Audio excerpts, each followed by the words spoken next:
Hi friends, నేను మీ కృష్ణాని. Welcome to Krishna market trends. ఈరోజు మార్కెట్ భారీ పతనం అయినది.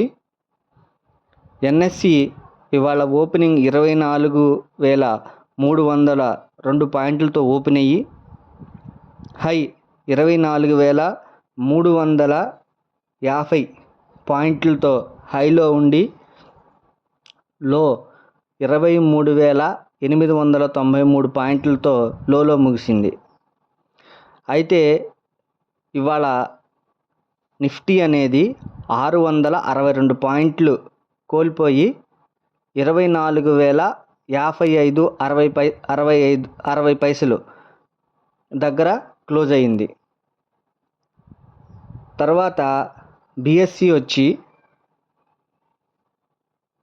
1,500 పాయింట్లు దగ్గర క్లోజింగ్ అయింది.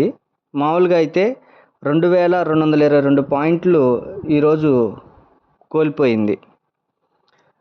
అది మార్కెట్ అనేది ఎందుకు పడిపోయింది ఇవాళ ఇంత భారీగా అని చూస్తే, పిఎస్సి బ్యాంక్స్ భారీ సెల్ ఆఫ్ జరగటం, తర్వాత ఆర్వీఎన్ఎల్, ఐఆర్ఎఫ్సి, మెస్డాక్, ఎన్బిసిసి ఇవన్నీ కూడా 8% ఈరోజు మార్కెట్లో ఫాల్ జరిగింది. అలాగే ఈ మార్కెట్ అనేది ఎందుకు ఇంత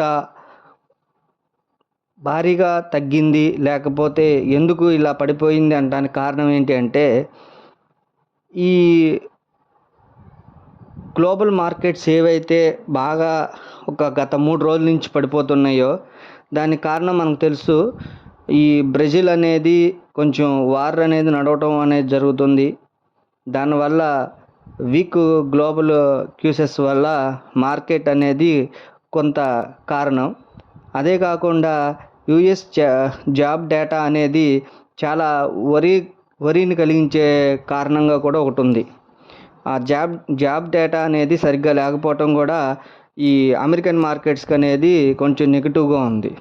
అలాగే ఈ జపాన్కి సంబంధించిన ఏనా అనే కరెన్సీకి సంబంధించిన రేట్లు అనేది పెంచడం వలన, జపాన్ వడ్డీ రేట్లు అనేది పెరగటం వలన నిక్కీకి సంబంధించిన ఇండెక్స్ కూడా దాదాపు 3 డేస్ నుంచి ఓవర్గా రియాక్ట్ అవుతూ పడుతూ ఉంది. సో ఓవరాల్గా చూసుకుంటే అటు అమెరికా అయినా, జపాన్ అయినా, లేదా యూరోప్ మార్కెట్లైనా అన్నీ కూడా నెగిటివ్ న్యూసెస్లో ఉండటం వలన, అవన్నీ కూడా భారీగా పడటం వలన మార్కెట్స్ మనకు కూడా ఇంపాక్ట్ అయ్యి మన మార్కెట్లో కూడా ఈ భారీగా మార్కెట్స్ అనేది డౌన్ అవటం జరుగుతుంది. ఈ బ్యాంకింగ్ సెక్టారే కాకుండా ఈరోజు డిఫెన్సివ్ అయిన భారత్ డైనమిక్స్ ఒకటి, భారత్ ఎలక్ట్రానిక్స్ ఒకటి, హిందుస్థాన్ ఏరోనాటిక్స్ ఒకటి, బిఈఎంఎల్ షేర్స్ కూడా బాగా పడినాయి. అలాగే నేషనల్ బిల్డింగ్ కార్పొరేషన్ షేర్ 7% పడిపోయింది. ఎంఎంటీసీ ఒకటి 6.5% అనేది డౌన్ అయింది. హట్కో కూడా 6% అనేది డౌన్ అయింది. అలాగే ఈ రోజున ఎన్ఎస్సి గెయినర్స్ని మనం చూసినట్లయితే హెచ్యుఎల్ హిందుస్థాన్ యూనిలీవర్ ఒకటి 23 రూపాయలు పెరిగింది. తర్వాత నెస్ట్లే వచ్చేటప్పటికి 15 రూపాయలు 16 రూపాయలు పెరిగింది. హెచ్డిఎఫ్సి లైఫ్ పెరిగింది. టాటా కన్జ్యూమర్ ప్రొడక్ట్స్ ఒకటి టాప్ గెయినర్స్గా ఉన్నాయి. అలాగే టాప్ లోజర్స్ వచ్చేసి టాటా మోటార్స్ 80 రూపాయలు పడిపోయింది. ఓఎన్జీసీ 20 రూపాయలు పడిపోయింది. అదానీ పోర్ట్స్ వచ్చి 94 రూపాయలు పడిపోయింది. టాటా స్టీలు 8 రూపాయల 40 పైసలు 8 రూపాయల 40 పైసలు పడిపోయింది. హిందాల్కో 33 రూపాయలు పడిపోయింది. ఇలా నిఫ్టీలో ఉన్నటువంటి షేర్స్ అన్నీ కూడా డౌన్ అవటం వలన మార్కెట్లో అనేది ఒక కుదుపు అనేది వచ్చింది.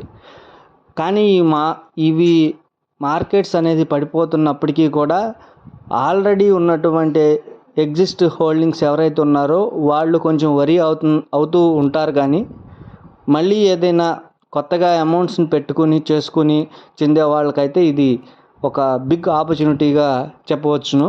కాకపోతే ఇది ఒకేసారిగా బై చేయటం కంటే కొంచెం డిప్ ఆన్ బైస్లో పెట్టుకుని చేస్తూ ఉంటే కనుక మళ్ళీ ఒక 10 డేస్లోనో లేదా 15 డేస్లోనో మళ్ళీ మార్కెట్స్ అనేవి పాజిటివ్ ట్రెండ్లోకి వెళ్ళి మళ్ళీ మీకు ఓవరాల్ పొజిషన్ అంతా కూడా పాజిటివ్గా ఉండి మీకు మంచి రిటర్న్స్ రావడానికి అయితే ఛాన్స్ అయితే ఉంది. ఈ మార్కెట్ అనేది కొంచెం వరీ అయ్యే ఉంటుంది కానీ కాకపోతే బై అండ్ డిప్స్లో చేసుకునే వాళ్ళకైతే ఇది ఒక మంచి ఆపర్చునిటీగా చెప్పవచ్చును. Thank you.